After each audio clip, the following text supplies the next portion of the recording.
Hello everyone. In this tutorial series, we're going to take a look at how to make the Diablo 4 HUD, especially the ability tray in Unreal Engine 5. Make sure you're subscribed so you get notified as soon as the next video in the series gets released. Now, let's get started. This tutorial series is going to be a plug and play series. That means you can either use a brand new template like I'm using here to actually follow through with the tutorial, or you can actually use your existing project to just follow the instructions and be able to add this ability tray to your existing project. Before we move on to the training, let's take a look at the actual HUD of Diablo 4. Now, if you can see on the HUD, you have your objectives on the right side, a little mini map on the top, and then you have the ability tray at the very bottom. Now, let's focus more on the ability tray because this is what the entire training is going to be about.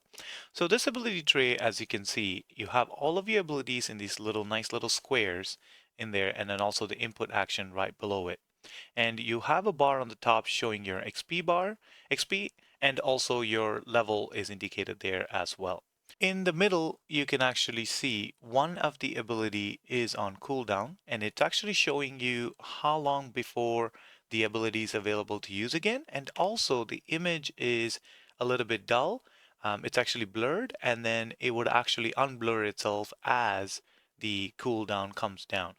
And on the right side, you have your stamina bowl, some sort of a glass material that they're using to show that. And then also you have your spacebar input, which shows you the available stamina potion. And then also on the left side, you have your health bowl, and then it shows you how much health potion you have and also the input action for it as well. So let's get started. First, what we're going to do is we're going to go to the content drawer, right click on the content drawer, and we're going to create a new folder. Now this folder is going to hold all of our abilities and all the UI related to it. So we're going to name this Ability Manager. And inside of this folder, we're going to create a new folder for all the data sets. Now this data sets will contain the structures and the data tables which will define our abilities, because for us to actually create an ability tree, we need to have some abilities. So we're going to create some mock-up abilities just so that we can do this training. Secondly, we're going to have a UI folder, and this is going to contain all of our user interface items. And last but not least, we're going to create a new folder, and this is going to be a folder with all the actual abilities, defining what the abilities does, and also the effects and everything for it. Now, we're not going to work on this folder for the purpose of this tutorial. There will be a following tutorial that will show you how to create new gameplay abilities without having to use C++. Now, we're going to work with the dataset and the UI. So let's go into the dataset folder, right click. And the first thing that we need in the dataset is to kind of create an outline as to what an ability should be built out of. So to do that, we're going to create a structure. We need a structure for our abilities. We're going to name it S underscore ability info. Now, here we're going to open it up and we're going to need two variables. One is going to be the name of the actual ability, which we're going to name it as text. And then also we need an image for it. So it's going to be a portrait because the Diablo HUD is just an image um, and some timer. So we need to create that as well. For the image, we're going to go ahead and make it into texture 2D object reference. Create another variable, and this is going to be the cooldown. So this is the timer that shows on the actual ability when the ability is used. It's going to show you how long do you need to wait before the ability can be used again. This will do good for now.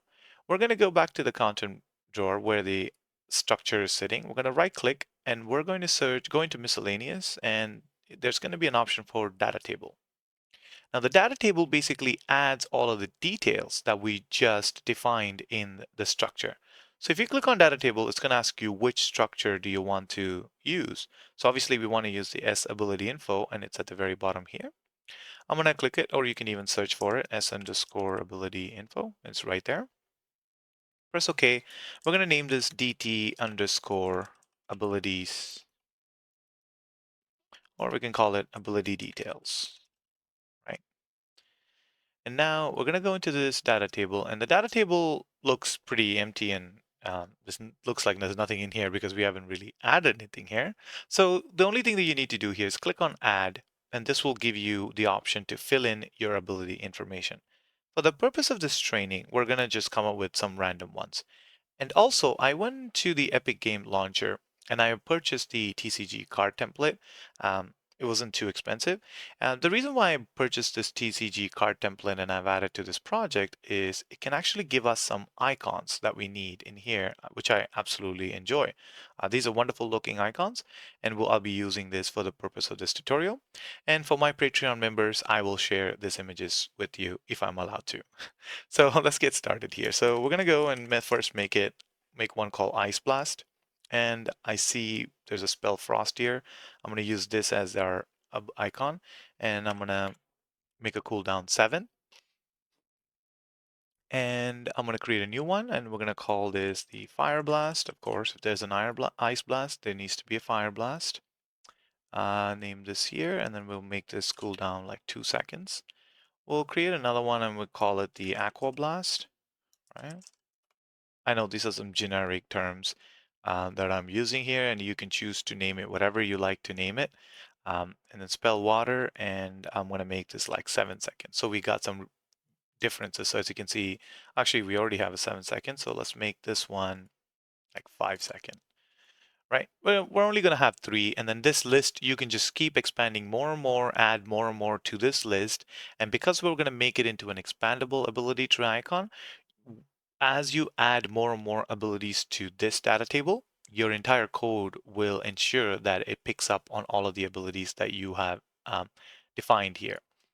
So we're going to go ahead and close this out. Now we have the abilities, ability tree, and also we have defined the structure of the ability and also what each and every single ability will be called, and also the image for it. Now, one little trick for you is that instead of having to go through all of these photos trying to find where your thing is, now mine is ability manager, so it's right on the top. You may end up with having a lot of folders here. You can just right click and then you can say add to favorites, and it will put it into that favorites bar. So instead of having to go through all of this trying to look for images, like for example, I can right click on the spells and add to favorite, and that will put that spells right there instead of having to go through all of these multiple different folders to get to the spells. Just a little tip, and then I'm also going to go to the third person blueprint and then make that into my favorites as well. Okay, so now that we have created the structure of our abilities, we're going to need to create a HUD as well. So for this HUD, it's just what the player will be seeing throughout the entire time. Now you can choose to add the HUD using a trigger, or you can add the HUD from the begin play, and then it will just stay with the player for the rest of the time that they're in here. So we're going to go into the Ability Manager and UI, given that it's a HUD. I'm going to go ahead, right click, and select User Interface, and then Widget Blueprint. Click on User Widget, and then I'm going to say W underscore player HUD. Now this HUD is going to be holding our icons eventually. So I'm not going to make anything crazy here. I'm just going to create a canvas panel, which is basically what the player is going to see. This is your full panel of what the player will see when the HUD opens up. We don't need to all of this as consider this as real estate. All of these real estate is something that the player wants to use. You want to give the player as much real estate on their screen as possible, and we only want to take very minimal off of their screen. Just going back to the Diablo example for a minute, as you can see, the player has all of these real estates to see and play the game, while only this minimalistic looking HUD items are taking the space off of the screen. And these are very important items as well. And the rest of the real estate is for the players to use. So we want to follow that same structure as well. For the purpose, just to get started, I'm going to go ahead and I'm going to ask for a background blur. I'm going to grab a black background blur, and actually, before we put the background blur, let's actually put a horizontal box. Horizontal box would make more sense. And we're going to set the anchor of the horizontal box for the bottom tray right here. And we're going to set the position Y to 0, and then also the offset right to 0. And now I'm just going to eyeball how tall I think I should have the ability trait. Now we can modify this and edit this later on. You can and then I'll show you how to do that as well. So inside of here is where we're going to put the background blur. Background blur. Okay, there you go. Fill this up, and we're gonna make the background blur strength to 5, 6, just to make it visible, so I can show you how this looks like in the game. Now, if I press play in the game, nothing's going to happen because we haven't really added it to the player's port. To do that, we're gonna close this. We're gonna go to remember we made the shortcut, which is blueprints, which is basically our third-person blueprint. So if you go to the third-person folder, click on the blueprints, and then double click on third person character, you're going to come into the third person character blueprint. Now, this blueprint already has a lot of information in there, especially the movement inputs and the jump inputs and all of that. We don't want to work on this event graph because this is already taken, or at least there's already a lot of information there. You may already have a lot more information. So let's try to do it very clean. So if you go under graphs, you can actually click on this plus icon to create a completely new graph. We're going to call this Diablo for tray, right? And inside of this, you have a separate tray for separate graph for your event graphs, and then you have your separate graph for just the tray, just to keep it nice and clean, right? So if I were to go here and then click on event begin play, you will notice it's not going to work. It's going to take me back to the event graph because you can only have one begin play in your instance of your blueprint. So to go around it, we know that this event begin play is going to get triggered as soon as the game starts. And we want this Diablo 4 tray graph to activate as well. So we're going to do that by creating a custom event in the Diablo 4 tray. And we're going to call this the Diablo event begin play, right? And then now we go into the event graph, and then we're going to go and call that function. Oh, Diablo event begin play.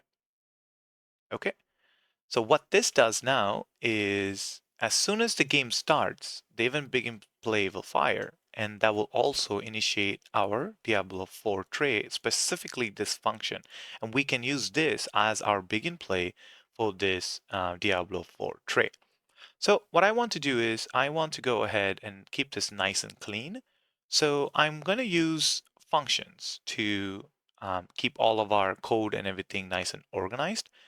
So I'm going to go here and create a function by clicking on this plus, and I'm going to say setup player HUD. Very straightforward.